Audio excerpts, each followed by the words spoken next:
majlisan, pegawai-pegawai masjid Tuan Guru Razak, dan juga semua ahli jawatan kuasa Qaryah Masjid Tuan Guru Razak Oppo, dan tidak ketinggalan kepada semua para jemaah kaum muslimin dan muslimat, sama ada dalam Qaryah Oppo ataupun di luar Qaryah Oppo. Alhamdulillah pada malam ini kita ada suatu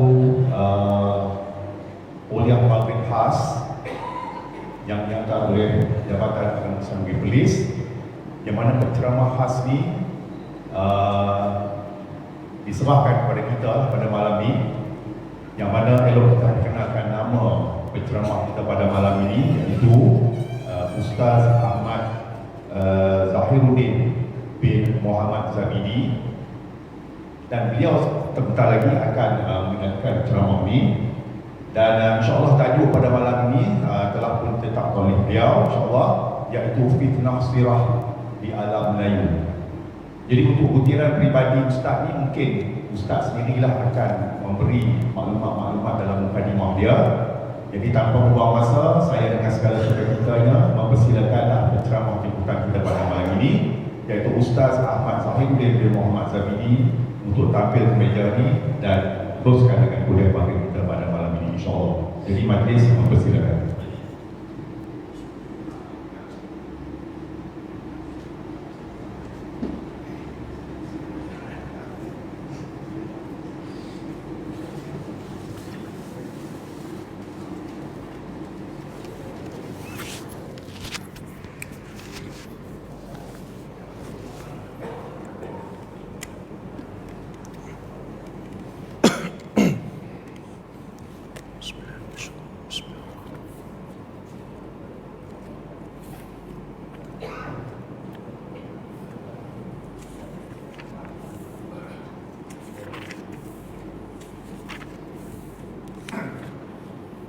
Bismillahirrahmanirrahim. Assalamualaikum warahmatullahi ta'ala wabarakatuh. Innal hamdalillah nahmaduhu wa nasta'inuhu wa nastaghfiruh wa na'udzu billahi min shururi anfusina wa min sayyiati a'malina. May yahdihillahu fala mudilla lahu wa may yudlilhu fala hadiya lahu. Asyhadu an la ilaha illallah wa asyhadu anna Muhammadan 'abduhu wa rasuluh. Allahumma salli wa sallim wa barik ala Muhammad wa ala alihi wa sahbihi wa man tabi'ahum bi ihsanin ila yaumiddin, amma ba'd. Fa inna asdaqal hadithi kitabullah wa khairal hadi hadi Muhammad sallallahu alaihi wasallam wa syarral umuri muhdatsatuha wa kullu muhdatsatin bid'ah wa kullu bid'atin dhalalah wa kullu dhalalatin fin nar, atau kama qala an-nabiy sallallahu alaihi wasallam, la nabiyya ba'da. Yang bahagia Tuan Imam, Tuan Bilal, pengurusi ataupun Tuan Nazir Masjid, barisan ahli jawatan kuasa, tuan-tuan, ibu-ibu, ayah hormati sekalian. Alhamdulillah, sebagaimana yang dimaklumkan oleh Tuan Haji pengurusi tadi, insyaAllah pada malam ini kita akan membincangkan satu topik khas. Pertamanya, terlebih dahulu, ini kali pertama kita hadir, ataupun kali kedua sebenarnya, ke negeri Perlis. Sebenarnya urusannya adalah menghantar adik ipar ke College Universiti Islam Perlis. Itu sebenar tujuannya. Jadi sahabat-sahabat daripada Jabatan Agama tahu, dan susunlah 2-3 kuliah dan berakhir esok lah, iaitu di masjid negeri, Masjid Alwi. Baik, tapi ada satu benda yang agak bukanlah mengganggu tapi menimbulkan persoalan.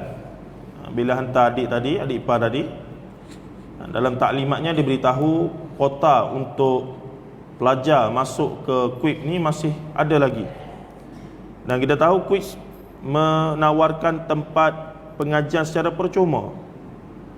Mana ada atas muka bumi ni lagi tuan-tuan yang nak bagi pengajian percuma untuk diploma yang kosnya 20,000 lebih. Jadi saya pelik kenapa, barangkali wallahu alam, kalau kata orang Perlis tak ambil peluang ni, saya pelik sungguhlah. Sebab kalau boleh undur masa, kalau saya ni baru lepas SPM, saya mari sini lah. Sebab percuma. Jadi itu saya ingat, kalau ayah-ayah sekalian yang punyai anak saudara ke cucu ke, saya sangat syorkan. Pertamanya percuma, yang keduanya adalah negeri kita sendiri. Jadi kerana ada kekosongan itu, terpaksalah buka peluang kepada orang yang layak dan juga orang yang berkehendak daripada negeri-negeri luar. Besarlah juga sumbangannya ya. Alhamdulillah. Sebab kebanyakan kolej lain, pengajar untuk diploma saja tak kurang 20,000 tak ingat saya kos. Yang mereka terpaksa berhutang, PTPTN lah apa, tipu-tipu macam-macam lah Tapi nak katanya berhutang. Tapi sekarang siap dapat setiap bulan RM300 pula. Pening kepala saya mikir. Pening kepala apa? Pening kepala suka lah. Sungguh-sungguh menarik. Baik, ala kulli hal, dan bidang pengajian pun agak banyak. Pengajian Islamnya ada, perniagaannya ada, muamalatnya ada. Hebatlah tuan-tuan ya. Jadi sebagai orang Perlis, bagi saya tuan-tuan patut berbangga dengan KUIPS, College University Islam Perlis.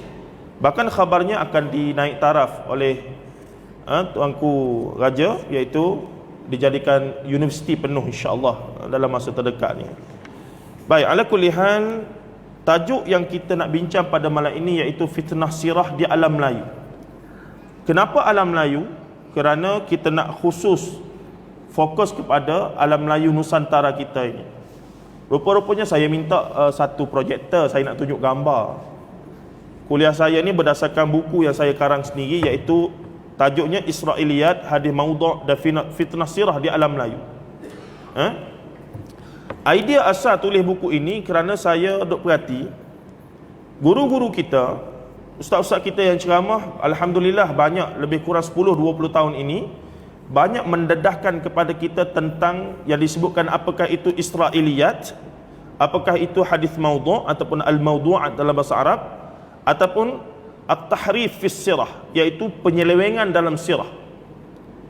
Namun sebahagian besar daripada mereka, kalau kita perhatikan, saya dapati ada satu kekurangan, iaitu mereka tidak menjelaskan bagaimanakah ketiga-tiga unsur riwayat yang bermasalah ini sampai ke alam Melayu.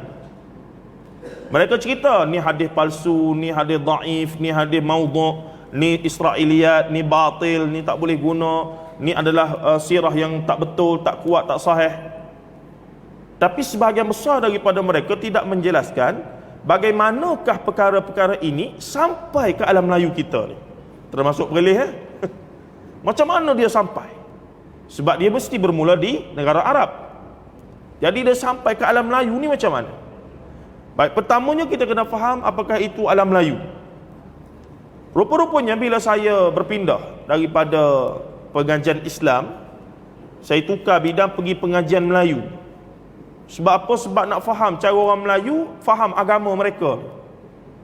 Sebab apa tuan-tuan? Kita berpengalaman tengok ahli keluarga sendiri, bukan orang lain. Saya pelik dan juga kagum dengan orang Melayu yang begitu hebat dan istimewa. Kita dapati di sana ada sebahagian orang kita ni, Melayu Islam khususnya, yang baik, soleh, jaga solat, puasa, zakat, haji, tok lebay, solat masjid tak tinggal, haji dah pergi, umrah dah pergi, anak isteri jaga aurat dengan sempurna, apa semua begitu begini. Tapi dalam masa yang sama, keadaan-keadaan tertentu dia rasa okey untuk dia guna khidmat bomoh, pawan, dukun dan percaya pada tangkal mangkal siam ajal. Ini pada saya satu benda yang pelik. Bagaimana dalam satu masa seorang yang baik, soleh, belajar agama daripada kecil sampai besar, bahkan mungkin orang panggil dia ustaz, mungkin orang panggil dia tuan haji, tapi dalam masa yang sama, untuk keadaan-keadaan tertentu dia rasa okey untuk guna khidmat bomoh, pawan, dukun dan percaya pada tangkal mangkal sial majal ini. Ini satu ironi, satu benda yang pelik, yang menyebabkan saya duk fikir lama tuan-tuan. Fikir lama ni, sampaikan siap buku dulu, tesis master tak siap-siap lagi. Masalah juga tu, lama sangat ni minta doa lah ayah sekalian supaya selesai dalam bulan depan insya-Allah. Tapi nak katanya tak tahan. Sebab apa punca? Ia menyebabkan saya terfikir, kenapa mereka jadi begitu? Sebab Islam datang ke alam Melayu ni kurang lebih dah 1000 tahun tuan-tuan. Kerajaan pertama Islam Samudra Pasai, iaitu lebih kurang 1200 Masihi. Sekarang ni 2000 berapa Masihi dah? 2019 nak masuk 2020 dah Masihinya. Kerajaan pertama yang establish di alam Melayu adalah Samudra Pasai pada tahun 1200 Masihi lebih kurang begitu. Kemudian Melaka pada 1400. Tapi catatan sejarah menunjukkan Islam sampai seawal 700 Masihi dah ada di alam Melayu kita ni. Yakni pada zaman seawal zaman Khulafa Ar-Rasyidin bahkan maksudnya, tapi masa tu dia datang tidaklah jadi kerajaan terus. Yalah, mari dulu kenal-kenal tempat, duduk dulu, berkahwin dengan orang tempatan, proses dia panggil ada 2-3 peringkat. Tapi yang peliknya, meskipun Islam sudah hampir 1000 tahun di alam Melayu lebih, tapi perkara-perkara yang bersabit dengan perkara-perkara yang bersabit dan menjadi budaya sebelum Islam datang masih lagi agak subur dalam pemikiran orang Melayu kita. Pagi tadi kita bahas panjang. Saya ingat kalau saya ulang balik dia akan jadi bertindan lah. Mungkin ibu ayah sekalian boleh rujuk balik rakaman pagi tadi ya. Kita menjelaskan daripada mana asal usul mambang. Tahu mambang? Tak kenal mambang? Tak kenal mambang ni teruk betul. Hai mambang tanah, mambang air, mambang angin, mambang api. Mambang berasal dari gunung si Mambang. Berdampinglah denganku wahai si Mambang. Dialog pendekar Mustar. Mengajar pendekar Bujang Lapuk tu. Ramli, Sudin dan Aziz. Allahumma ighfir lahum warhamhum wa'afi wa'fu anhum. Baik. Tuan-tuan dan puan-puan rahimahullah, dia ada kaitan sebenarnya. Dan apa yang terjadi hari ini di zaman kita ni perlu difahami dengan sejarah yang panjang. Alam Melayu, Islam datang ke alam Melayu. Dia bukan tiba-tiba jadi macam ni. Contoh Perlis, kenapa jadi macam ni? Dia ada cerita yang panjang. Dan para pengkaji telah buat kajian-kajian dan tulisan-tulisan, dan saya minat baca. Antara yang menyebabkan saya cenderung untuk terlibat dan juga minat perkembangan pemikiran dalam aliran sunnah ini kerana membaca kajian-kajian awal oleh seorang tokoh, antaranya Dr. Abdul Rahman Abdullah, bekas pensyarah bidang sejarah daripada USM. Kebetulan anak menantu dia duduk taman sebelah saya di Kuala Lumpur, di Sungai Buloh. Dan dia orang Penang lah, buku dia banyak. Bahkan dia kaji khas tentang perkembangan aliran sunnah di Perlis ni. Dan beberapa orang lagi lah tulisan-tulisannya. Jadi dia tak tiba-tiba jadi. Kenapa Perlis istimewa berbanding dengan negeri-negeri lain? Dia tak tiba-tiba jadi. Dia ada sejarah yang panjang. Dia ada satu perjuangan yang panjang itu untuk difahami. Jadi bila kita bincang fitnah sirah di alam Melayu, alam Melayu yang kita maksudkan di sini adalah sebelum merdeka negara kita 1957 dan juga Indonesia 1945. Tuan-tuan kena faham, sebelum negara kita merdeka, tanah Melayu, Malaysia ni dinamakan tanah Melayu, dan Sabah Sarawak tu Kepulauan Borneo. Dan juga Indonesia dinamakan sebagai Hindia Timur ataupun Hindia Belanda kemudiannya. Indonesia dipilih setelah mereka merdeka 1945. Begitu juga Malaysia itu dipilih selepas kita, asalnya Malaya dulu, tanah Melayu, Semenanjung tanah Melayu, kemudian Malaya, kemudian barulah jadi Malaysia 1963 setelah gabungan seluruh daripada Semenanjung tanah Melayu dan Sabah Sarawak. Jadi sebelum merdeka, orang daripada Kepulauan Sumatera nak datang ke tanah Melayu, Semenanjung tanah Melayu, tak ada masalah. Mereka ambil perahu, mereka kayuh sampai, tak ada masalah, tak ada orang marah. Sebab Selat Melaka dilihat sebagai jambatan, bukannya pemisah. Sebab tu kita akan jumpa di tanah Melayu ni orang Minang, di Perlis ni barangkali ada, di Patani pun ada, di Kelantan pun ada orang Minang ni. Sebab perangai orang Minang ni dia mengembara, dia pengembara. Dia memang berkelana. Kemudian kita akan jumpa orang Kerinci, dan tak pelik banyak tempat-tempat nama-nama di Malaysia kita ini sama dengan nama-nama tempat dan kampung ataupun daerah-daerah di Indonesia pada hari ini. Itu yang mesti difahami. Sehinggalah bila mereka ada negara bangsa dan ada sempadan, maka rule of law dia sudah jadi lain. Jadilah apa yang kita tengok pada hari ini. Cuma nak kata, apa yang disebutkan sebagai alam Melayu, rupa-rupanya para pengkaji dalam bidang sejarah dan sosio budaya juga khilaf. Kita duk ingat dalam bidang agama saja banyak khilaf, tuan-tuan. Tak, rupa-rupanya dalam bidang lain pun khilaf hebat. Dalam bidang perubatan khilaf banyak.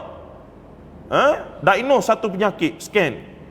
Profesor A, Doktor A ni kata ni apa nama? Kanser. B kata bukan. Ini bukan kanser. C kata lain. Ada khilaf dia. Jadi nak buat apa? Yang A kata kena bedah. Yang B kata jangan bedah. Boleh begini. Nak katanya ada khilaf juga rupanya. Begitu juga dalam bidang sejarah. Ayah-ayah sekalian, Hantuah ni siapa? Laksmana Melayu Melaka. Benarkah Hantuah wujud? Sudah. Apa bukti Hantuah wujud? Di mana sanad dia? Kitab mana yang kata Hantuah ni wujud? Benarkah lafaz takkan Melayu di dunia tu datang daripada Hantuah? Tak Melayu hilang di dunia itu? Benarkah Melaka, tertubuhnya Melaka bila para mesuara lari daripada Majapahit tu, lari masuk Temasek, lari pula masuk kepada Johor, larilah sampai kepada satu tempat, tiba-tiba dia melihat seekor anjing ditendang oleh seekor kijang. Mamak bendahara, apakah nama pokok beta bersandar ni? Pokok Melaka, tuanku.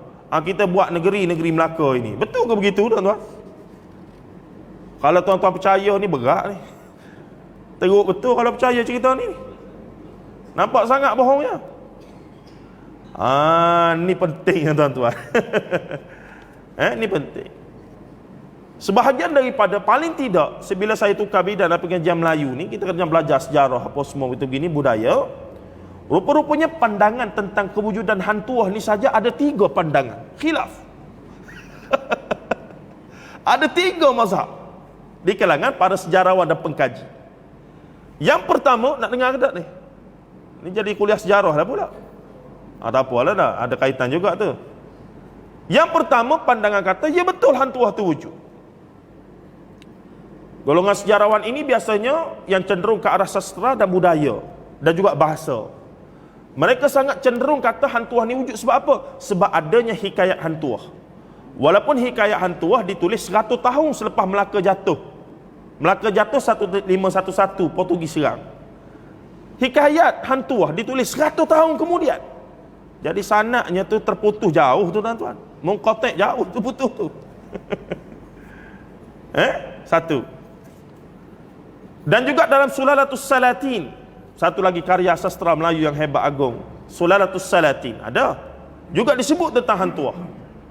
Tapi Hantuah dalam hikayat-hikayat ini sangat hebatlah. Mahir 20 bahasa dunia, kebalnya dia, bersilatnya dengan keris Tamisari dia itu, boleh hidup beberapa zaman dan seumpamanya. Nak bagi tuan-tuan faham bagaimana kita melihat satu riwayat itu, riwayat yang berkaitan sirah, dan kita memandang riwayat sejarah kita sendiri yang juga ada sudut pandang yang begitu unik untuk kita fahami. Itu pandangan pertama. Dan mereka kata wujud bukti Hantuah ni benar-benar wujud bila ada dalam hikayat Patani ataupun hikayat daripada selatan Thailand, ada sebut tentang Hantuah. Mereka jumpa juga tulisan ataupun catatan daripada Okinawa, daripada Jepun, menyebutkan tentang Hantuah. Dan mereka jumpa catatan daripada China menyebutkan adanya Hantuah. Maka majoriti daripada pengkaji ini berpendapat Hantuah memang benar wujud, dan ia benar-benar sebagaimana yang ada dalam hikayat Hantuah. Itu pandangan pertama. Pandangan kedua kata, ini saya tanya guru saya sendiri bila saya sambung master dalam bidang sejarah tamadun Islam. Masa tu tak habis lah, tapi kita sambung tu kita mengaji. Bidang sejarah tamadun ni tak ramai orang minat. Kalau bidang syariat, bidang usuluddin ramai, ratus-ratus kalau sama master PhD. Bidang sejarah tamadun orang ramai tak minat sebab rasa tak berapa penting. Masa saya sambung tahun 2013 tempoh hari, yang daftar sejarah tamadun ni berapa orang tuan-tuan? 12 orang? Bukan, 2 orang sahaja. 2 orang. Belajar dalam kelas, dalam bilik pensyarah. Kita jadi mengantuk, tak boleh tidur. Pensyarah di depan. 2 orang saja. Seorang lagi tu muslimah, cikgu. Dia pun bukannya minat sebab dipaksa. Sebab dia terima beasiswa daripada KPN, Kementerian Pelajaran Malaysia, kamu mesti ambil bidang sejarah. Dia pun terpaksa lah ambil juga. Kalau tak, dia kata memang nak ambil bidang lain ke? Kata teruknya orang pandai bidang sejarah tak penting. Walhal sejarah ni tuan-tuan, kalau siapa faham sungguh, dia akan tahu betapa pentingnya sejarah menjadi hujah pada masa depan. Sejarah akan menjadi hujah pada masa depan. Ramai orang buat benda pelik-pelik mutakhir, dakwa macam-macam tentang itu, tentang ini, tapi sejarah boleh membuktikan apa yang mereka buat itu salah, apa yang mereka dakwa itu tak betul, dan seumpamanya. Sebagai contoh, dakwaan orang Melayu juga pendatang di Malaysia ni. Pening kepala kita, tahu macam mana pula kami pendatang. Kita nak tengok dia ada penjelasan dia. Sebab dia kata kita mari daripada Indonesia. Dia tak tahu cara pembahagian negara bangsa ini baru. Dan dulu rumpun Melayu adalah rumpun yang sama, tidak ada isu nak pergi mari, tak ada isu, tak perlukan pasport. Tapi setengah-setengah golongan mendakwa bahawa kita di Malaysia hari ini pendatang daripada Indonesia. Indonesia dengan Malaysia ni baru wujud selepas merdeka. Tu yang tak faham sejarah tu kata tu. Baik, balik pada cerita tadi, pandangan yang kedua kata hantuah ni wujud. Tapi hantuah itu sendiri adalah satu watak laksmana Melayu yang betul-betul wujud. Tetapi bila nak ditulis, maka ditokok tambah dia punya cerita. Biasalah tu, kan? Kita nak cerita orang dulu hebat, mesti ada tokok tambah barulah menarik. Dengan itulah munculnya hantuah ni hebat, mahir 20 bahasa, pernah pergi ke Rom, pernah itu, pernah ini, pernah itu, macam-macam. Nampak? Itu pandangan kedua. Bahkan namanya pun, hantuah itu bukan nama sebenar. Bukan nama sebenar. Nama sebenar dia, wallahualam apa dia, tapi bila nak buat satu karya namanya hikayat, maka dia kena ada satu nama yang menarik. Sebab ada seorang profesor ni, nama Profesor Dr. Ahmad Adam. Ini antara profesor emeritus dalam bidang sejarah di Malaysia. Dia kata perkataan tuah tidak pernah wujud lagi dalam bahasa Melayu zaman hikayat hantuah ditulis. Dalam tulisan Jawi, tawauha, kita baca tuah, betul? Tawauha. Dia kata salah. Kalau ikut bacaan sebenarnya, tawauha tu baris atas, tuha. Hantuha sebenarnya, ambil. Tu pandangan dia, nak macam mana? Dia kaji begitu. Hantuha, tuha tu sebenarnya tua. Maksudnya ketua, orang yang ada capability untuk memimpin. Maka dalam 5 sekawan tadi, dia letaklah hantuah sebagai ketua lah, sebab dia ketua, jadi hantuha. Sebab perkataan tuah yang merujuk kepada luck ataupun merujuk kepada nasib baik tidak pernah wujud lagi dalam bahasa Melayu zaman itu. Tu pandangan dia menarik tuan-tuan. Ada buku dia, kita baca. Profesor Dr. Ahmad Adam, Profesor Emeritus Dr. Ahmad Adam. Itu pandangan kedua. Pandangan yang ketiga, hantuah ni memang betul-betul mengarut, tak ada langsung. Itu yang paling ekstrim. Dia kata tak ada mengarut, wataknya tak ada. Tapi majoriti daripada guru-guru saya memilih pandangan yang kedua. Hantuah tu ada, laksmana Melayu yang hebat Melaka dulu ada, tumperak apa semua tu ada. Cuma bila ditulis balik, dia kena ada unsur-unsur exaggeration, penambahan-penambahan. Isu nak menjadikan dia sebuah hikayat yang menarik. Nama pun hikayat. Dia bukan kitab sejarah, dia hikayat. Tapi dalam hikayat tu ada fakta-fakta sejarah.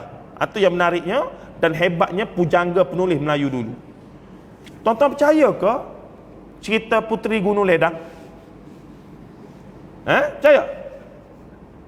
Puteri Gunung Ledang, seorang puteri Jawa nak mari bertapa di Gunung Ledang. Pening macam mana, tak cukup gunung di Jawa tu, dia nak mari ke Gunung Ledang di Johor. Duduklah dia di sana, di Gunung Ledang itu. Maka Tuanku Sultan Melaka ketika itu dapatlah tahu seorang puteri Jawa yang paling cantik sekali di rantau ini sedang bertapa di Gunung Ledang. Dihantarlah rombongan meminang. Siapa dia? Hantuah, Tun Mamat dan gerombolan itu. Pergilah meminang sampai di Gunung Ledang, jumpa dengan siapa dia? Jumpa dengan Nenek Kebayan. Nenek Kebayan dulu. Tuan-tuan akan nampak keterkaitan dengan apa yang kita nak bincang ini. Jumpa dengan Nenek Kebayan. Nenek Kebayan pun jadi wakil puteri Gunung Ledang. Tanyalah hajat nak apa. Nak mari jumpa puteri Gunung Ledang lah puteri ini. nak masuk Meminang, Tuanku Sultan kami suruh masuk Meminang. Kata boleh lah, tapi ada syarat-syarat dia. Apa dia syarat dia? 7 dulang hati nyamuk. Allahu Akbar. Itu okey lagi. 7 dulang apa dia? Hati nyamuk, bukan hati nyamuk, otak nyamuk ke? 7 dulang hati kuman. Kuman. La haula wala quwwata illa billah.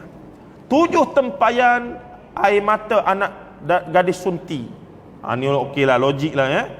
Dan berbagai lagi syarat-syarat yang mengaruh tu. Jadi tuan-tuan, kita percaya ke benda tu betul ada? Saya nak tanya sungguh ni, percaya ke tidak ni? Ini belum saya tanya lagi, betul ke bunian ambil orang dalam perut ni? Saya tanya dalam pengajian muslimat saya, ibu-ibu sekalian percaya ke bunian ni ambil perut orang, ada orang mengandung, dah perut dah buncit dah, tiba-tiba ke perut kempis. Malam tu mimpi ada orang mari ambil baby dia tu. Ibu-ibu percaya ke? Oh, percaya ustaz, mak saya jadi begitu. Yang ni kakak saya jadi begitu. Yang ni orang kampung saya jadi begitu. Saya tanya, ibu sendiri tak pernah jadi? Satu, saya tak pernah jadi ya. Orang lain semua jadi. Macam mana? Dan benda ni hampir mutawatir, yakni hampir tidak mampu untuk disangkal bahawa ia benar-benar berlaku. Sebab semua orang bersembang daripada Perlis sampai Johor sampai Sabah Sarawak. Tapi bila tanya orang Cina, orang India, tak pernah pula berlaku.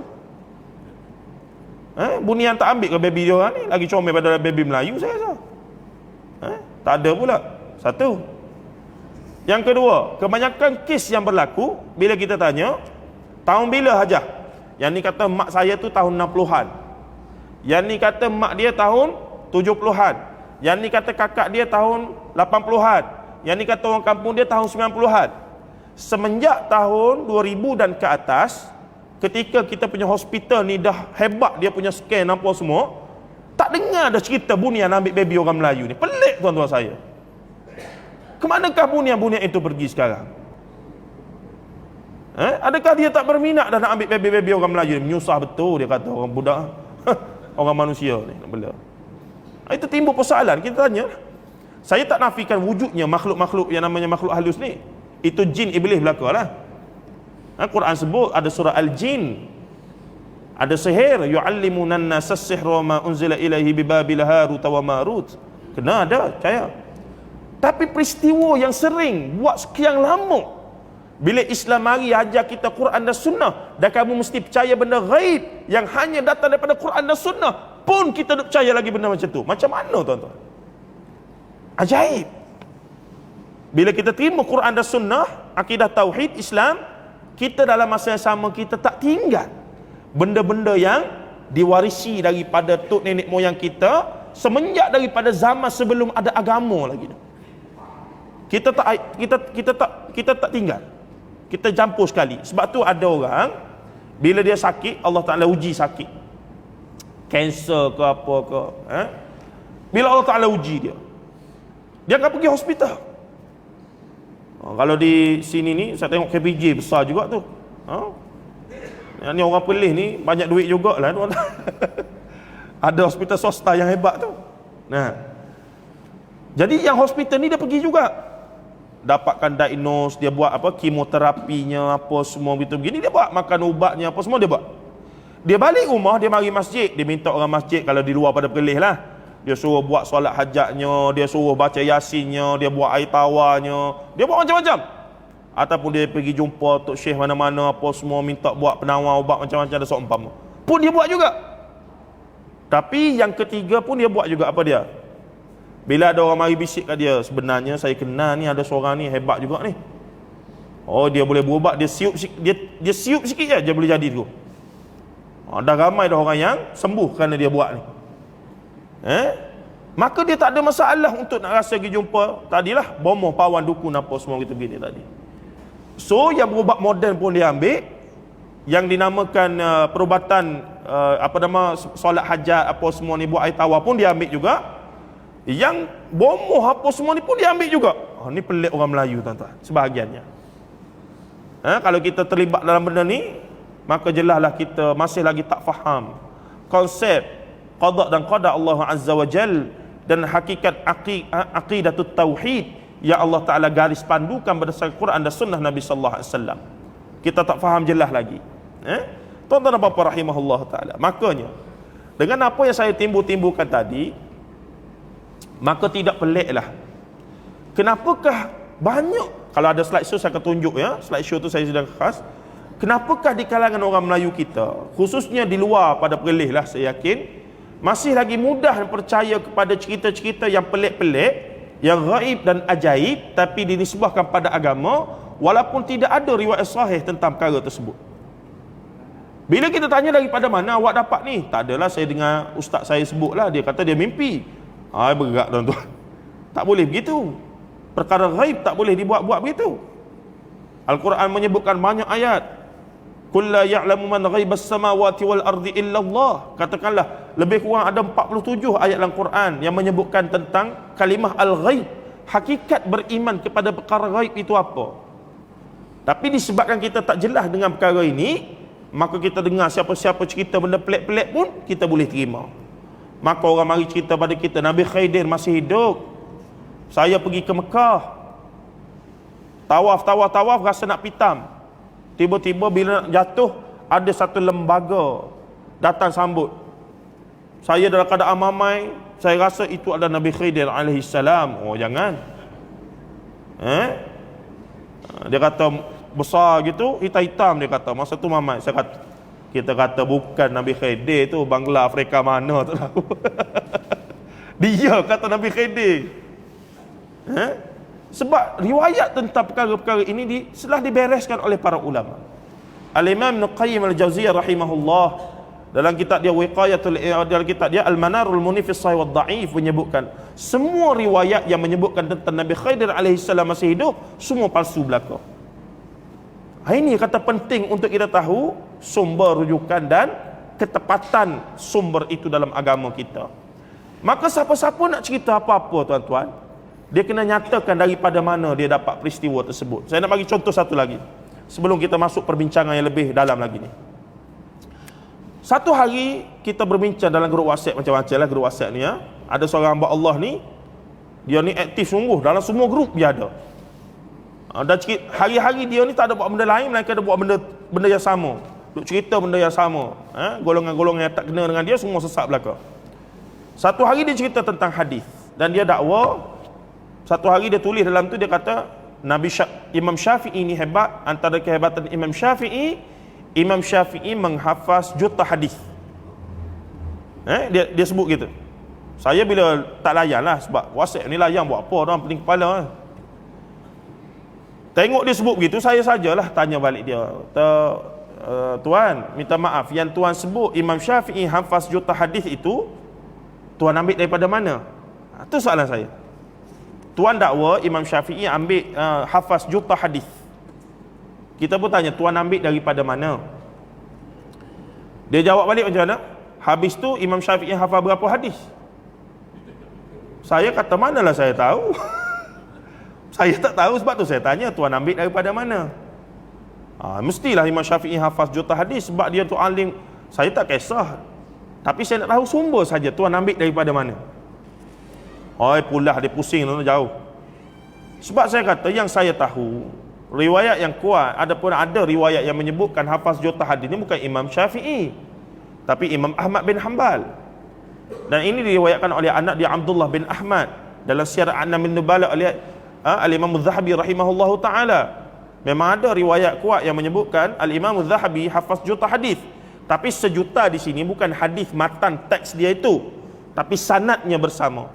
Kadang-kadang satu hadis ada 100 sanad, maka sanad itu semua Imam Ahmad bin Hanbal hafal. Bahkan hadis yang tak sahih pun dia hafal, hadis yang dhaif pun semua dia hafal. Itu yang jadi sejuta hadis tu. Bukannya dia hafal teks tu sejuta. Itu orang yang mengaji asas pengajian hadis pasti akan maklum perkara tersebut.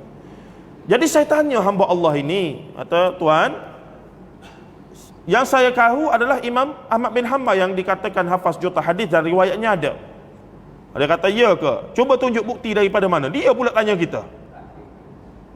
Saya pun tak apalah, saya pun cari sumber tu bagi ke dia. Tunjuklah sikit teks bahasa Arab. Dia kata okey lah kalau begitu, tak ada masalah lah, betul lah awak. Okey, tak apalah, tapi tak jawab lagi soalan saya tu. Imam Syafi'i yang tuan sebut hafaz juta hadis tu ambil daripada mana? Dia pening dia nak cari alasan apa. Last sekali dia kata, pergi bijak juga dia, dia nak menang juga. Dia kata kalaulah Imam Ahmad bin Hanbal anak murid Imam Syafi'i hafaz juta hadis, maka Imam Syafi'i pun hafaz juta hadis lah. Kata benang dia juga. Begitulah tuan-tuan. Nak katanya penting agama ini menyatakan sumber. Kata Abdullah ibn al-Mubarak, al-isnadu minad din walau lal isnadu laqala man syaa ma syaa. Isnad menyatakan sumber rantaian maklumat itu daripada mana adalah sebahagian daripada agama. Laulal isnadu laqala man syaa ma syaa. Kalau tidak ada sanad dalam agama kita ni menyatakan sumber hadis ni daripada mana, riwayat ini daripada mana, maka rosak agama ini. Rosak agama ini. Siapa-siapa boleh cakap macam-macam dan dia kata inilah agama yang kita suruh. Itu yang jadi rosak. Hatta dia mimpi, hatta dia ambil daripada tok syekh mana dalam hutan mana pun dia kata ini agama. Kita pun percaya. Tak boleh begitu. Sebab jelas Al-Quran dan sunnah datang untuk menjadi pasak kepada sumber maklumat dalam agama kita. Baik. Balik pada kisah kita, fitnah sirah yang saya maksudkan adalah at-tahrif, yakni penyelewengan dalam sirah. Sirah ini satu bidang yang baru dalam Islam. Sebab bila Rasulullah mari, selepas Rasulullah hidup, barulah ada sirahnya. Sirah Nabi dan Rasul dulu cerita lain, itu termasuk dalam Israiliyat. Tapi yang baru selepas zaman Rasulullah, orang cerita tentang kelahiran Rasulullah, sampailah para sahabat dan sampai zaman ini perkembangan Islam, maka ia dibincangkan dalam bidang sirah. Tuan-tuan, sirah ni golongan pendengki Islam, orang yang jahat ni dalam Islam, mereka ada dalam Islam dan luar Islam, dan mereka cuba nak rosakkan Islam dari dulu sampai sekarang. Antara yang jelas disebutkan dalam Quran dan hadis yang jahat ini siapa dia tuan-tuan? Golongan Bani Israel dululah. Sebab tu dia buat pelbagai perkara. Pada zaman Rasulullah sallallahu alaihi wasallam, golongan ini telah cuba merosakkan Islam daripada dalam dengan fitnah, golongan munafik, dan cuba berperang daripada luar, dan ternyata mereka tidak berjaya. Kemudian muncul golongan yang cuba merosakkan Al-Quran, cuba reka tambah Quran dan seumpama, juga mereka tidak berjaya. Kemudian muncul golongan yang cuba mencipta hadis-hadis palsu.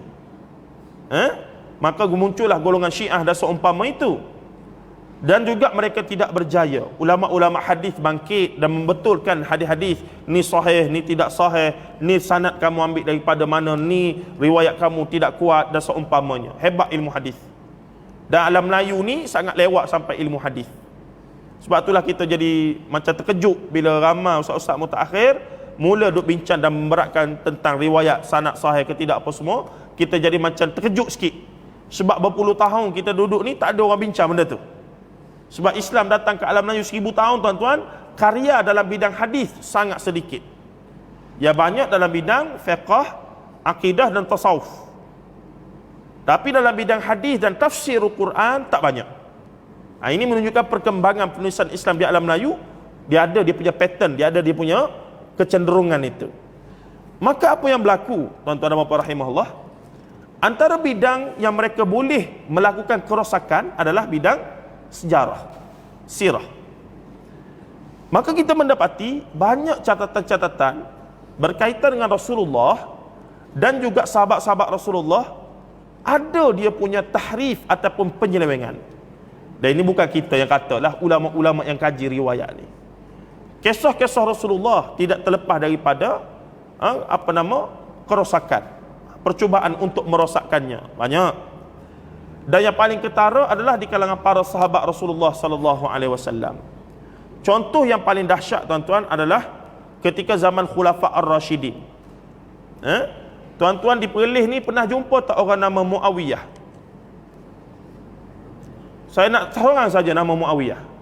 Sebesar-besar, bukan sebesar-besar Perlis ni, ada berapa ratus ribu orang ni, ada tak seorang nama Muawiyah? Siapa kerja dengan Jabatan Pendaftaran Negara boleh cek. Kenapa yang sampai orang Melayu ni sampai tak suka sangat pada nama Muawiyah ni? Sebab sirah tentang Muawiyah ibni Abi Sufyan yang sampai pada kita adalah sejarah yang buruk. Muawiyah ibni Abi Sufyan disebutkan sebagai siapa? Orang yang merampas kuasa politik daripada Ahlul Bait. Nak azan ke? Disebutkan begitu. Dan anak kepada Muawiyah, Yazid bin Muawiyah, disebutkan sebagai pembunuh kepada Husain bin Ali bin Rasulullah sallallahu alaihi wasallam. Benarkah dakwaan-dakwaan itu, hadirin hadirat sekalian?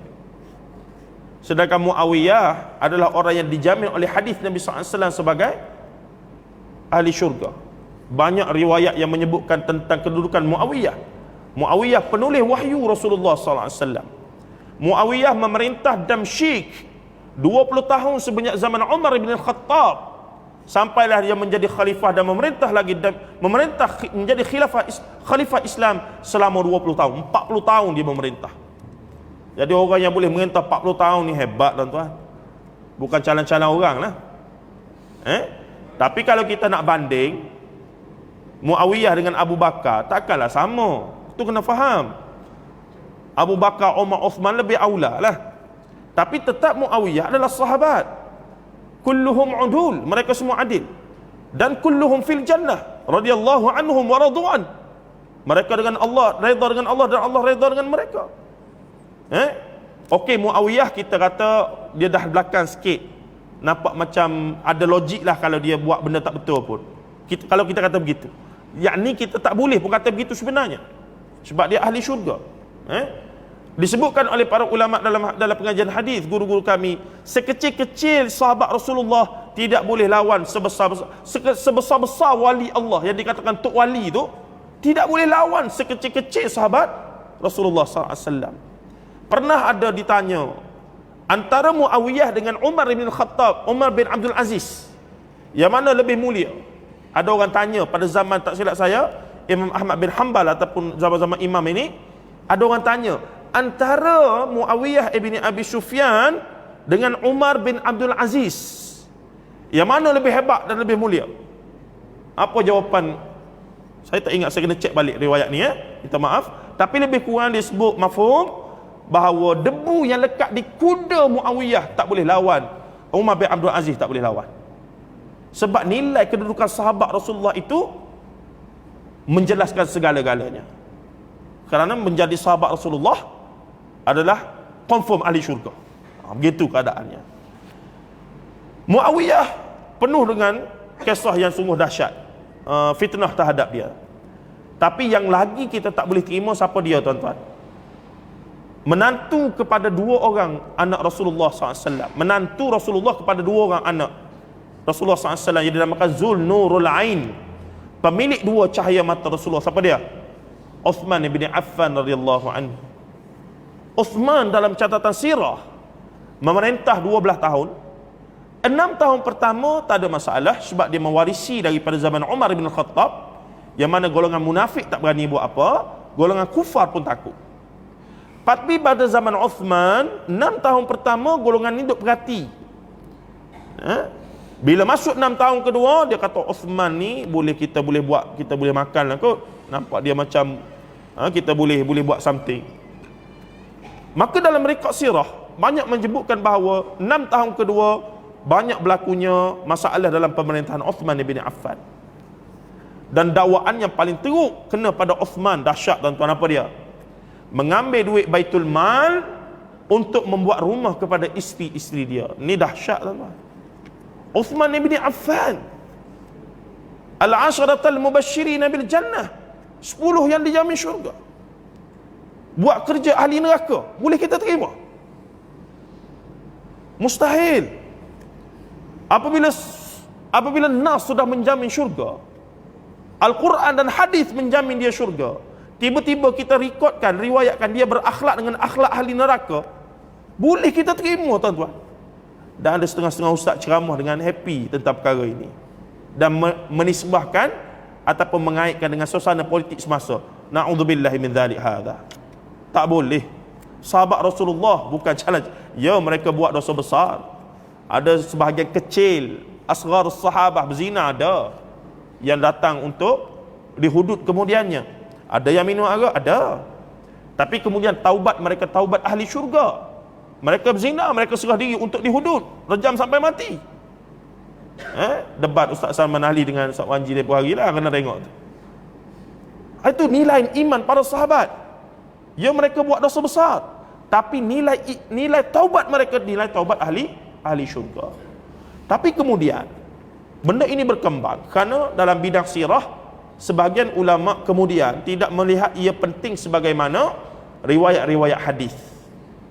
Maka berkembang banyak cerita-cerita yang pelik-pelik tentang Rasulullah, isteri-isteri baginda dan juga sahabat-sahabat baginda. Ini paling kritikal. Ini paling kritikal. Apatah lagi bila datangnya riwayat-riwayat daripada sumber Syiah. Usulul Kafinya, daripada Biharul Anwarnya dan seumpama. Kitab-kitab muktabar Syiah. Contoh dalam setengah riwayat Syiah menyebutkan apa dia, tuan-tuan? Sayyidatina ataupun ummuna, mak kita, ummahatul mukminin Aisyah radhiyallahu anha. Siapa dia ummul mukminin ni? Mak kita lah. Sebab itulah bekas isteri Rasulullah ataupun isteri-isteri Rasulullah tidak boleh dikawani oleh sesiapa selepas kewafatan Rasulullah sallallahu alaihi wasallam. Sebab dia anggap sebagai ummul mukminin. Mana boleh anak kahwin dengan mak?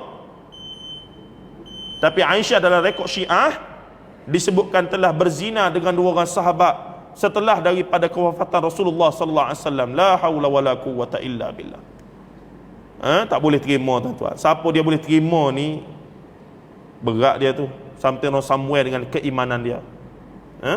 Sebab tu kita kena perhati sungguh kedudukan sahabat-sahabat Rasulullah dan fitnah-fitnah yang berlingkar di segelintirnya. Nak azan dulu. Okey.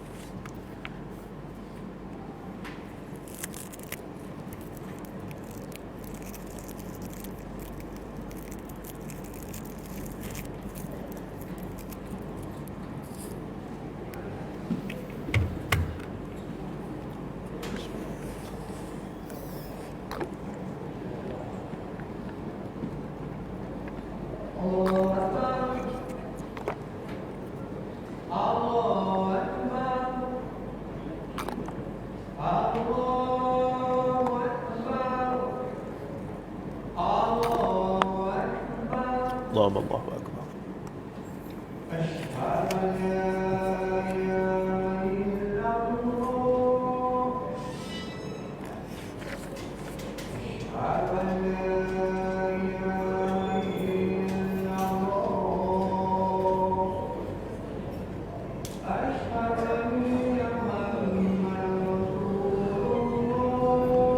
Asyhadu anna Muhammadar Rasulullah. Okey.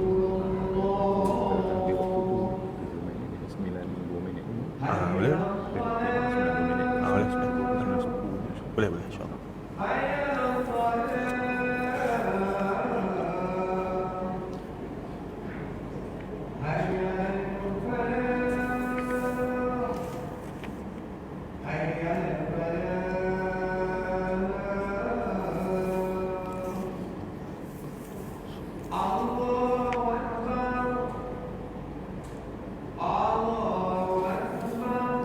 Allahu akbar.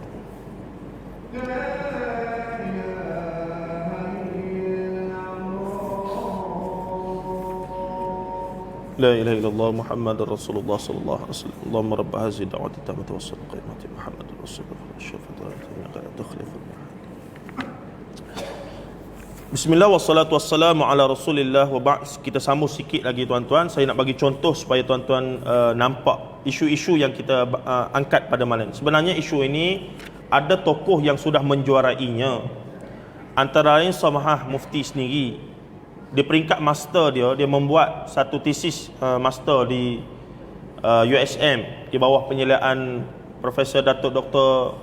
Muhammad Razak Osman tentang pertelingkahan para sahabat dan fitnah-fitnah yang muncul di kalangan sahabat yang sebenarnya ianya adalah tidak sebagaimana yang kita faham selama ini. Begitu juga kemudian muncul sebagai contoh ahli majlis fatwa sendiri, salah seorangnya Profesor Dr. Basri Ibrahim ada menulis beberapa buku tentang perkara itu menjelaskan. Kemudian muncul juga mutakhir ini beberapa orang sahabat kita yang banyak juga menjelaskan perkara-perkara ini.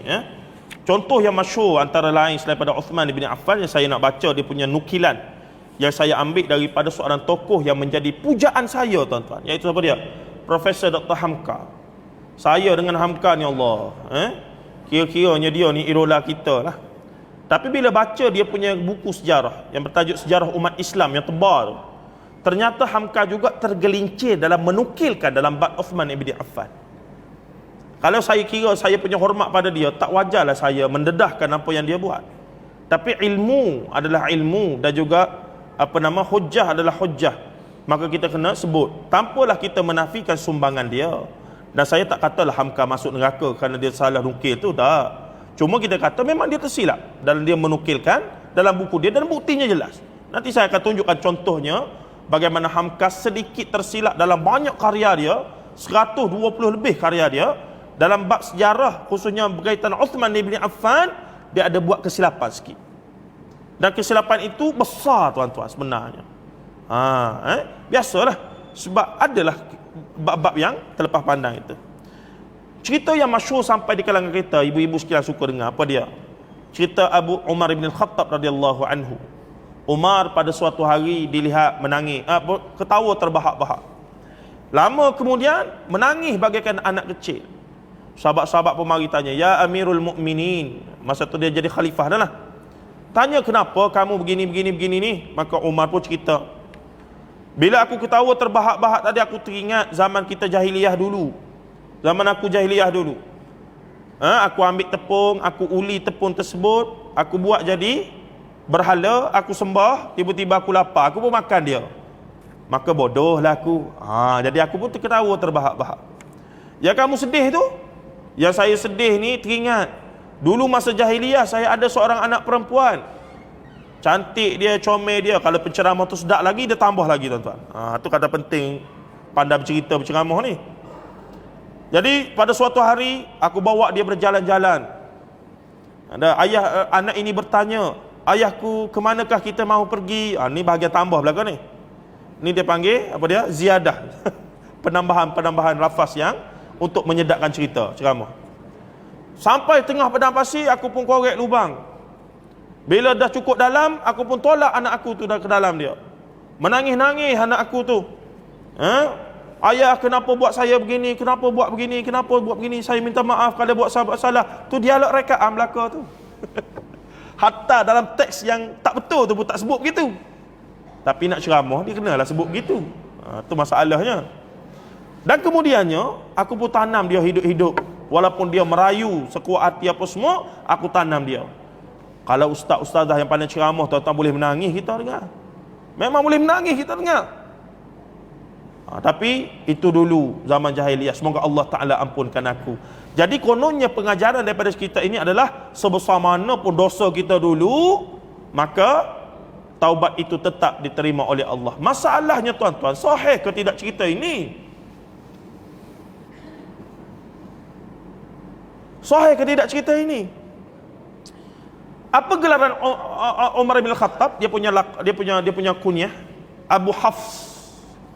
Setengah kata Abu Hafs tu singa. Tapi Hafsah adalah anak Umar yang kemudian jadi isteri Rasulullah. Sebab itulah Umar digelar sebagai Abu Hafsin. Merujuk pada anak sulung dia itulah, kakak kepada Asma' dan seumpamanya. Asma' Abu Bakar, kakak kepada Abdullah bin Umar dan seumpamanya. Maka soalan yang muncul, kalau Hafsah ni hidup besar dan kahwin jadi isteri Rasulullah, anak yang mana Umar bunuh, tuan-tuan? Anak yang mana Umar bunuh?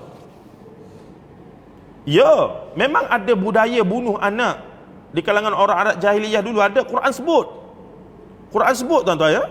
Maksudnya ada sungguh budaya bunuh anak. Tapi Umar yang bunuh itu tidak betul. Bani Quraisy ni bangsawan tak bunuh anak. Rekod sirah menunjukkan bahawa Quraisy tak bunuh anak mereka. Tapi amalan bunuh baby ataupun anak perempuan ini adalah salah satu daripada bangsa Arab yang dia punya level rendah sikit. Dia takut bila anak-anak dia besar jadi pelacur, jadi apa ni, kena jual apa semua, dia bunuh awal-awal. Takut hidup dia susah. Tapi Quraisy tak terlibat. Sebab tu wanita-wanita Quraisy hebat. Khadijah binti Khuwailid hebat, dipandang mulia. Bukan semua wanita dipandang hina zaman Rasulullah SAW. Itu benda yang kita kena betulkan. Maka kita dapati tidak. Fakta, dan bila diselidik riwayat yang sebut Umar bunuh anak sendiri ni, tidak ada dalam kitab-kitab hadis ataupun mana riwayat-riwayat sahih, kitab-kitab yang sahih. Tapi yang adanya daripada kitab apa dia tuan-tuan? Minta maaf sebut kitab tasawuf. Apa dia kitabnya? Ibrahim Samarqandi, Abu Laith Ibrahim Samarqandi. Apa tajuknya? Tanbihul Ghafili. Dalam tu ada riwayat cerita tu. Dan masyhur lah diceritakan di kalangan masyarakat kita. Ini masalah dia. Tak sahih. Apatah lagi cerita Uthman ataupun cerita kisah yang menyebutkan tentang siapa dia? Abdul Rahman bin Auf, ada sahabat yang kaya tu. Abdul Rahman bin Auf masuk syurga merangkak, tapi riwayat tu ada hadisnya. Aisyah. Cuma hadis itu dikritik oleh para ulama hadis. Baik, saya nak baca akhir sekali nak bagi tuan-tuan faham. Dan dalam buku saya ini, bahagian fitnah sirah adalah bahagian terakhir. Sebab untuk nak sampai pada fitnah sirah, kita terlebih dahulu dirosakkan oleh Israiliyat. Kemudian barulah hadis palsu, kemudian barulah fitnah sirah. Dan fitnah sirah ni yang paling rumit sekali. Sebab dia menyabitkan sirah-sirah dan penulisan sirah-sirah semasa. Adapun Israiliyat dengan hadis maudhu' sudah ada disiplin yang ampuh untuk menjaga kesahihan riwayat tersebut dari zaman dulu sampai sekarang. Tapi bila fitnah sirah, macam tadilah saya tanya, hantuah wujud ke tidak? Masing-masing dah tengok. Sebab dia sejarah. Sejarah. Itu belum lagi sejarah-sejarah lain kalau kita tanya yang mempunyai pelbagai perspektif dan juga pelbagai tafsiran. Walaupun sejarah yang sama. Baik, cuma saya nak tunjuk contoh bagaimana Profesor Dr. Hamka, tokoh pujaan dan pujian saya, yang menjadi inspirasi saya menjadi penulis dan juga penceramah pendakwah itu adalah Profesor Dr. Hamka, yang mengarang 120 buku. Dia karang novel, saya pun buat novel juga. Dia karang buku agama, saya pun karang buku agama juga. Sebab kita minat sungguh-sungguh Hamka ni. Dia tulis tafsir 30 juzuk, kita tak mampu 30 juzuk. Kita buat tafsir dia jadi tafsir maudhu'i. Saya susun secara bertajuk tafsir dia, tapi saya susun balik keluar jadi contohnya apa dia, tadabbur hikmah juzuk amma, ataupun kita ambil ayat-ayat hukum kita guna Hamka punya. Bahkan banyak ceramah saya sebelum ni guna Hamka. Contoh bila mari Isra wal Mi'raj, orang jemput ceramah saya pun tajuknya Isra wal Mi'raj menurut tafsir Al-Azhar Profesor Dr. Hamka. Kan senang cerita. Maksudnya minat kita nak mengangkat idea dia. Tapi tiba-tiba dalam sirah yang saya sebutkan ini, memang dia buat silap. Dan kalau saya ada peluang jumpa dia masih hidup, saya akan jumpa dia, saya akan bincang benda ni. Tapi dia dah meninggal. Semoga Allah Ta'ala ampunkan dia, dan sumbangan dia yang sungguh besar terhadap gerakan dakwah Islam di Nusantara ini, termasuk di Malaysia. Dan dengar khabar ada cawangan universiti di bawah Muhammadiyah yang mungkin dibuka di Perlis, wallahu alam, iaitu satu gerakan yang Profesor Dr. Hamka terlibat, iaitu Muhammadiyah itu. Wallahu alam. Kita tengoklah macam mana. Baik, cuba kita tengok apa yang Profesor Dr. Hamka tulis ni, tuan-tuan. Mula-mula ada seorang penulis ni, dia tulis perkara itu dan dia nukil daripada Hamka. Dia tulis macam mana? Dalam sejarah pemerintahan Khulafa Ar-Rashidin, nama penulis itu Wan Kamaru Arifin Wan Ahmad. Dia tulis tentang peperangan terakhir Uthmaniyah, runtuhnya sebuah institusi dan tenggalannya di alam Melayu. Dia duk cerita pasal peperangan antara Uthmaniyah menjatuh dan kaitannya dengan alam Melayu. Tapi dia nukilkan satu perkara yang cukup mengejutkan kita. Sebab dia kata, Hamka kata, maka dia tulis, saya baca sini, dalam sejarah pemerintahan Khulafa Ar-Rashidin sendiri berlaku kitaran wang perbendaharaan negara yang berlega-lega dalam kalangan kerabat sendiri. Tengok tu. Sekarang ni dia nak kata Uthmaniyah jatuh kerana korupsi. Dan dia nak kata Khulafa Ar-Rashidin pun ada terlibat dengan perkara tersebut. Dahsyat tu dakwaan tu, tuan-tuan. Dahsyat dakwaan tu. Korupsi bermakna menggunakan duit Baitul Mal, duit orang awam Islam zaman tu. Itu dahsyat tu. Kalau tidak dapat dibuktikan fitnah besar pada para sahabat tu. Apa lagi dia kata? Seperti yang berlaku dalam pemerintahan Sayyidina Uthman. Allahu Akbar. Kaum kerabat Sayyidina Uthman menjadi kaya raya hasil daripada wang perbendaharaan negara. Boleh kita terima, tuan-tuan? Na'udzubillahi min dzalik. Ni ahli syurga. Tapi kalau Syiah dia suka, Sebab semua sahabat kafir pada dia. Itu tak ada masalah bagi Syiah. Tapi kita sepatut kita terasa tidak boleh. Terhiris kita. Sepatut kita rasa, no, tak boleh. Kalau tidak kerana sahabat Quran dan hadis tak sampai pada kita, tuan-tuan. Kalau tidak kerana sahabat Rasulullah, Quran dan hadis, kalau tidak kerana Uthman ibn Affan, mushaf Uthmaniyah tak sampai pada kita. Tu Quran yang dalam kitab tu tak sampai pada kita. Begitulah cara kita melihat para sahabat itu. Pernah suatu ketika 1/5 daripada hasil pemedaraan negara yang diperolehi daripada Afrika Utara jatuh ke tangan Marwan bin Al-Hakam. Ini satu tokoh sepupu ataupun ahli keluarga Uthman yang juga difitnah. Sedangkan dia salah seorang perawi dalam Sahih Bukhari. Dan bila jadi perawi dalam Sahih Bukhari, maksudnya dia adalah orang yang adil, orang yang saleh. Kalau tidak, Imam Bukhari tak ambil dia punya riwayat. Tapi dia difitnah kerana menjadi gubernur di Afrika zaman Uthman bin Affan, dituduh mengambil harta daripada Baitul Mal. La haula wala quwwata illa billah. Sikit lagi saya baca. Yaitu daripada kaum kerabat Sayyidina Uthman daripada Bani Umayyah. Padahal harta itu sebenarnya untuk fakir, orang miskin, anak miskin dan zawil qurba. Marwan juga turut membina istana yang indah di Zil Qasab. Tidak kurang daripada itu, Sayyidina Uthman mendirikan rumah-rumah sewa yang banyak. Tidak kurang daripada 70 buah rumah, dan sebuah rumah diberikan kepada isterinya iaitu Nailah dan juga Aisyah. Ada juga perkhabaran mengatakan bahawa ada seekor unta yang telah dihantar kepada Sayyidina Uthman, dan baginda memberi unta ini kepada kaum kerabatnya. Akan tetapi Abdul Rahman bin Auf telah mengambil unta ini dan membahagi-bahagikan kepada orang lain dengan sama rata. Tu dakwaan dia, tuan-tuan. Dahsyat, dahsyatlah dakwaan tersebut. Dan ternyata dakwaan tersebut diambil daripada buku Profesor Dr. Hamka, iaitu Sejarah Umat Islam. Jadi di sinilah saya nak sebutnya, selain daripada kita kena jaga riwayat-riwayat kefahaman daripada Quran berkaitan Israiliyat dan hadis palsu, dalam bab sirah juga kita kena ada pendedahan yang lebih luas.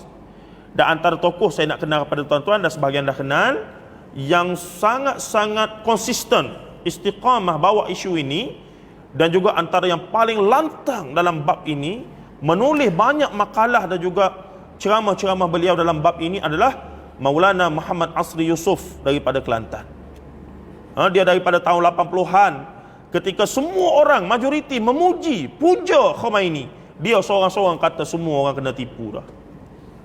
Semua orang puja Khomeini zaman tu. Iaitu zaman revolusi Iran.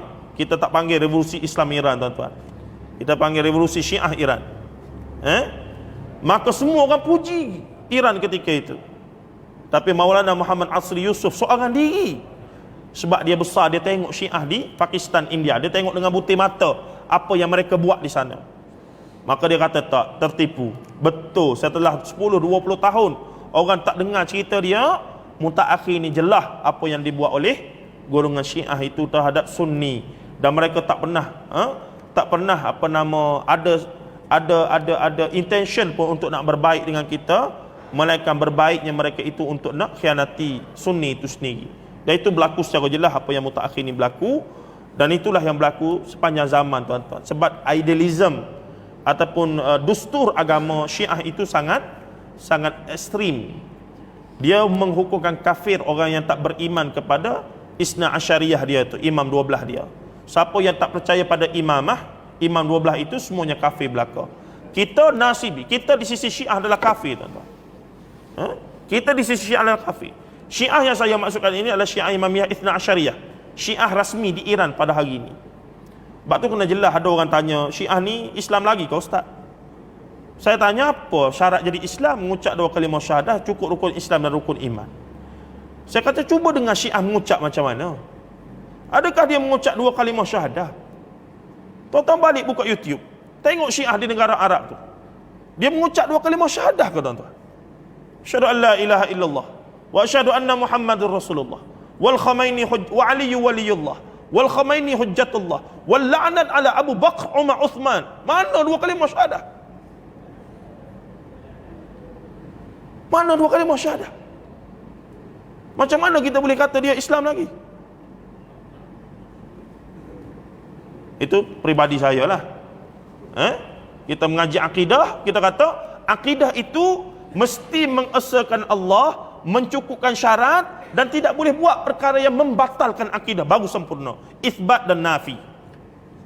Tapi bila kita isbat saja Allah satu, Allah ni esa, Allah ni suci, Allah laisa kamitslihi syai', tapi dalam masa yang sama kita letak ada makhluk sama tinggi dengan Allah, Ali ke, Isna Asyariyah ke, apa ke, maka kita telah syirikkan Allah Azza wa Jalla. Ni yang tak faham ni.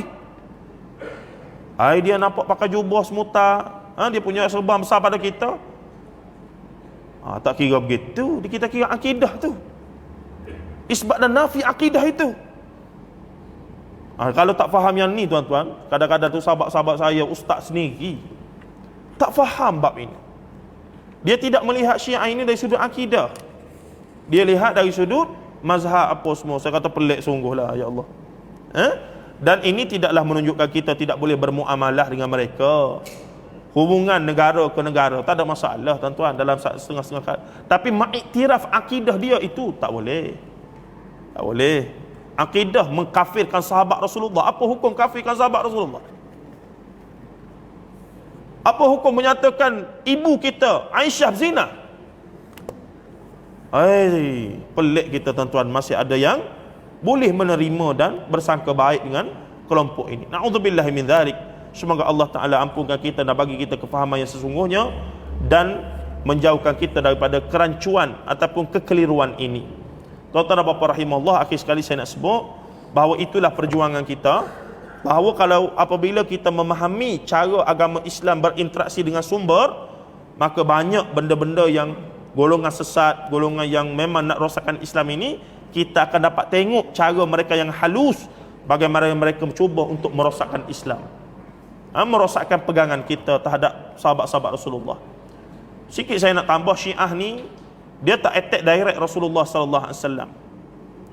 Semua sahabat Rasulullah dia kafirkan. Sedangkan sahabat Rasulullah ni semua anak murid Rasulullah. Dia macam pukul menantu sindir anak. Mana-mana? Pukul anak sindir menantu. Begitulah lebih kurang ya. Pukul anak sindir menantu.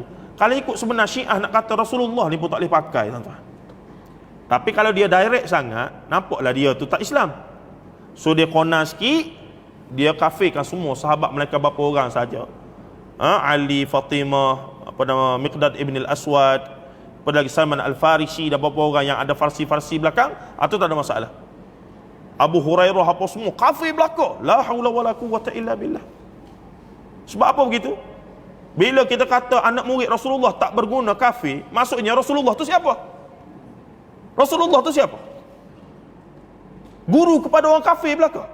La ilaha illallah Muhammadur Rasulullah. Kalau tak faham bab ni memang masalah banyak lagi tuan-tuan. Tak selesai kita ni. Maka melihat Syiah sebagai sebahagian daripada mazhab tidak boleh sebenarnya. Bila kita nilai dari timbangan akidah tauhid, isbat dan nafi, dan syarat-syarat sempurna akidah dan syarat nafi, baru kita jelas, oh Syiah ni tidak Islam sebenarnya. Tidak Islam sebenarnya. Dia agama Syiah. Kita berani kata begitu. Tuan-tuan dan puan-puan rahimahullah, saya berhenti situ, dan itulah kesan daripada fitnah sirah yang panjang menyebabkan kita keliru tentang Syiah dan seumpamanya. Sallallahu alaihi wasallam Muhammad wa ala alihi wa sahbihi ajma'in. Walhamdulillahirabbil alamin. Assalamualaikum warahmatullahi taala wabarakatuh.